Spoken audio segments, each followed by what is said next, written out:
Internet access taxes will soon be banned forever. Can you protect yourself if your website posts a copyrighted photo? And home sales show stability even during economic uncertainty. These stories and more on The Voice for Real Estate. Hi, I'm Stephen Gasquet with the National Association of Realtors. We've always taken it for granted, access to the internet. But did you know that since 1998, a battle has been underway in Washington to keep states from levying an internet access tax? Right now, several states have laws on the books allowing them to tax your access to the internet. But Congress has stopped the spread of these laws by passing a series of temporary measures. NAR has been a big part of the effort to curb the spread of internet access taxes, because NAR knows how important the online environment is to your business.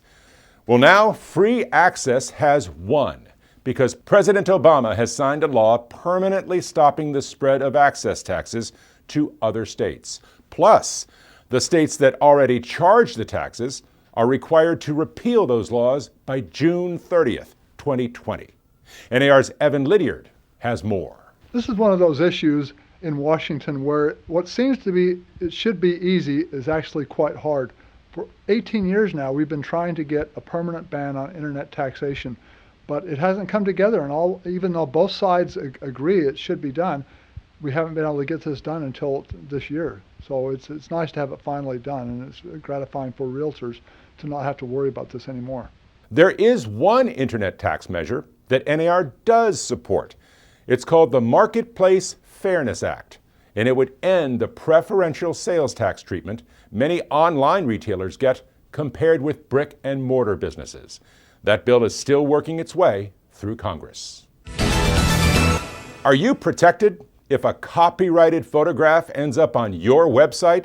You are if you take steps outlined in the Digital Millennium Copyright Act. The law has been on the books for more than a dozen years, but it's become more important because copyright lawsuits in real estate are on the rise.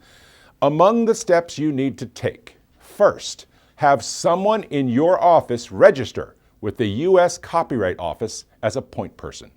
Second, have a policy for terminating anyone who repeatedly infringes copyrights. Third, don't turn a blind eye to any infringement going on in your office. Fourth, you cannot directly benefit financially from hosting infringing photos on your site. NAR Associate Counsel Chloe Heck has more. Considering that statutory damages can be as high as $150,000 per infringement, compliance with the DMCA is an incredibly useful risk management tool. Heck says if you take these and the other steps outlined, you cannot be held liable for any copyrighted photos that inadvertently appear on your site. The United States economy is still growing, but there's no doubt that global uncertainties are having a dampening effect. It's no surprise then that home sales contracts dipped a bit in NAR's latest report. NAR's Lawrence Yoon has more. We had quite a good closings in January. Pending home sales always moves around just a little, and this is no different.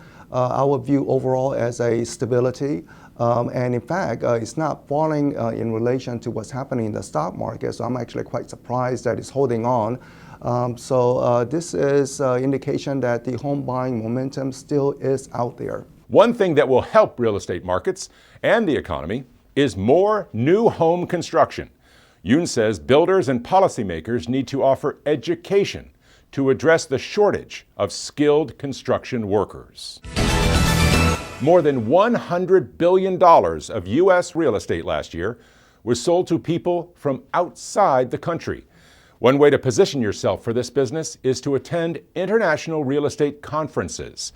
That's why NAR and associations of realtors are partnering to host a major exhibit at MIPIM, the International Real Estate Show for Professionals, in Cannes, France, later this month. Here's what Illinois members who went to the show last year say about it on Skype. There was so much going on, so many booths.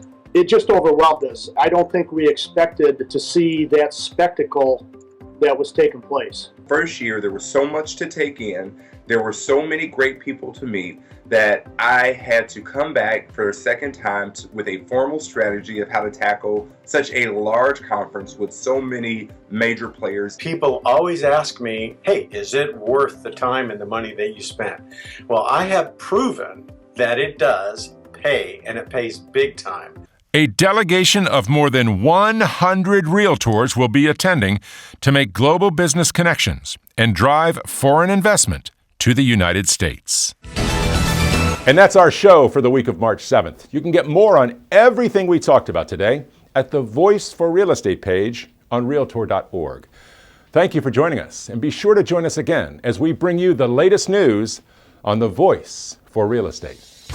Brought to you by the National Association of Realtors, your advocate for housing and property rights in Washington, across America, and in your neighborhood. This is the Voice for Real Estate.